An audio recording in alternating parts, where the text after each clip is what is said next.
Umalis ng bansa si Senadora Delima, bumiyahe siya patungong Amerika para tumanggap ng parangal. Pupunta rin siya sa Germany para magsalita sa isang international conference. Nasa lookout bulletin ng Department of Justice si Delima dahil sa mga isinampang reklamo laban sa kanya kaugnay sa kalakalan ng droga sa New Bilibid Prison.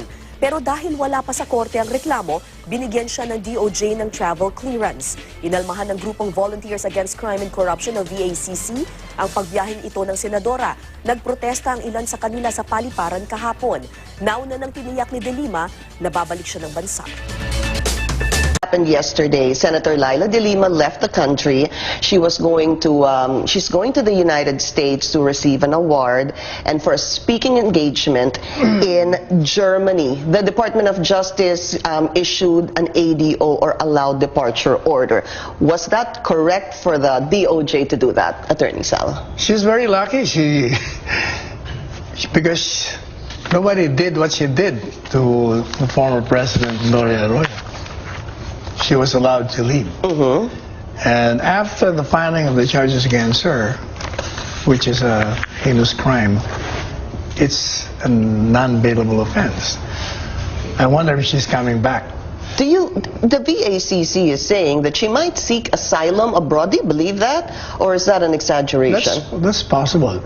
Because if you were the senator and you're charged with a crime that you cannot post bail, what would you do? Would you come here? So do you think yourself jailed? Do you think she's coming back or not? What is your personal opinion? The probability is she may not.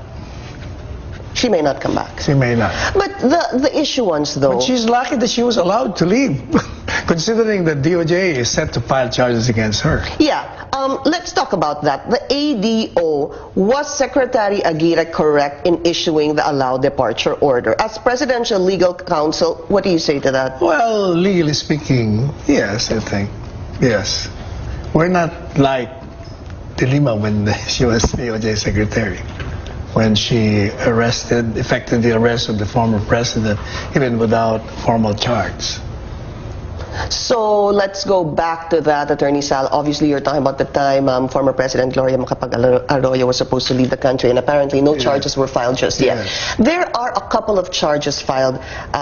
There are cases filed against Senator Delima. However, paano ba yun? How do you explain that, sir? Just for the benefit of all of us. For example, the VACC, they filed 2 cases and there are 2 other cases.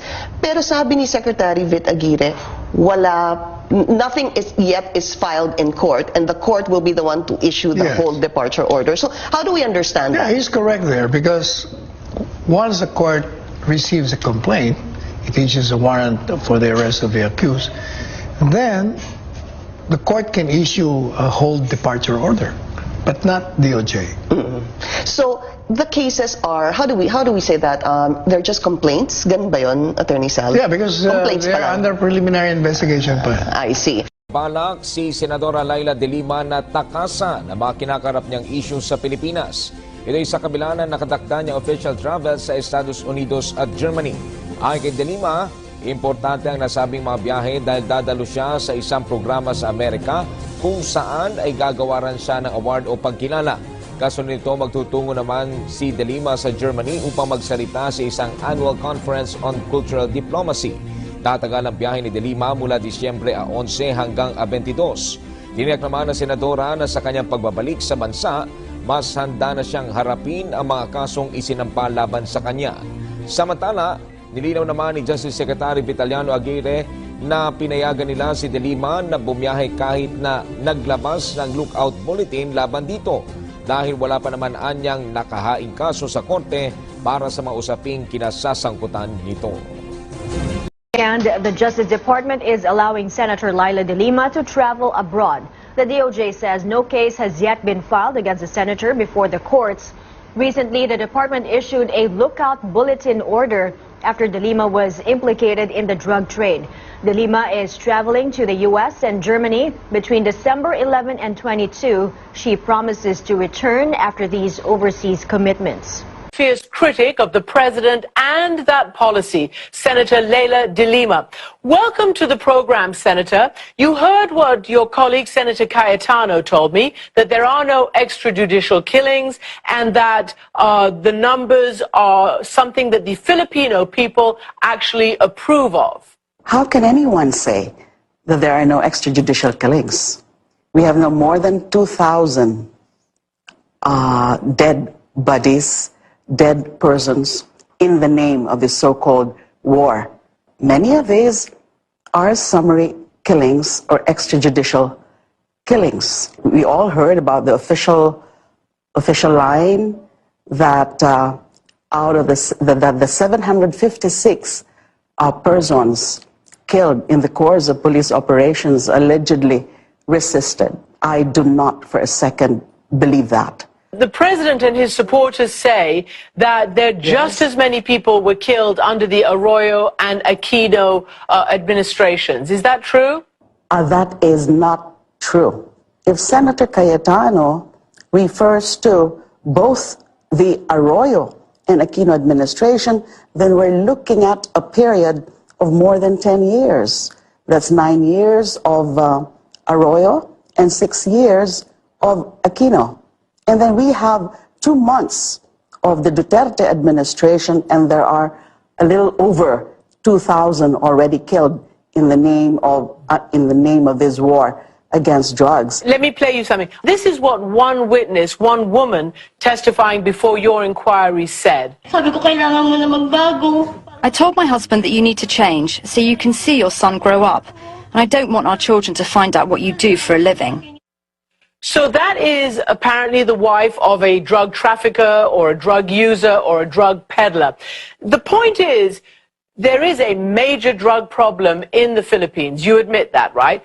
What is the best way to end this scourge? We just have to really intensify drive against illegal drugs with the least number of killings. Yes, there's still a lot to fix in our criminal justice system. So let's fix it.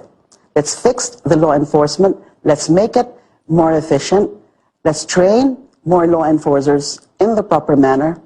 Let's hire more prosecutors. Let's train more prosecutors. And let's reform the criminal justice system. There should be no shortcuts in trying to achieve law and order in our society. Senator, how do you explain the popularity of President Duterte's crackdown on crime, especially drug crime? He has a massively high approval rating. Of course, everybody knows how grave the drug menace is in our country. And I was to the Secretary of Justice when we had briefings from the concerned agencies. What I remember is that 94% of our villages, of our local communities, the barangays, have been drug affected. And they're saying that even here in the National Capital Region, it's 100% drug affected. So everybody knows the extent of the drug problem in the country. And the president happens to really, he's able to resonate with our voters. No one is disputing the magnitude of the drug problem in our country. So he was able to really hit it right in the jugular. Well, that's why it's so appealing. You know, he's also hit you in the jugular. He is a man of very colorful language. He has told you that you should be resigning and that you should go hang yourself. And he's called you immoral and accused you of accepting kickbacks and all sorts of money from drug lords as well. I take deep offense about those accusations hurled by no less than the highest official of the land. And you know, there's accusations about me being a drug cuddler or a cuddler of drug convicts or a protector of drug lords or even being involved in drugs is so outrageous. It's an absolute lie. I think he has actually undertaken a personal vendetta against me because he has not forgotten when I was the chairperson of the Commission on Human Rights and I led an investigation in the Davao death squad.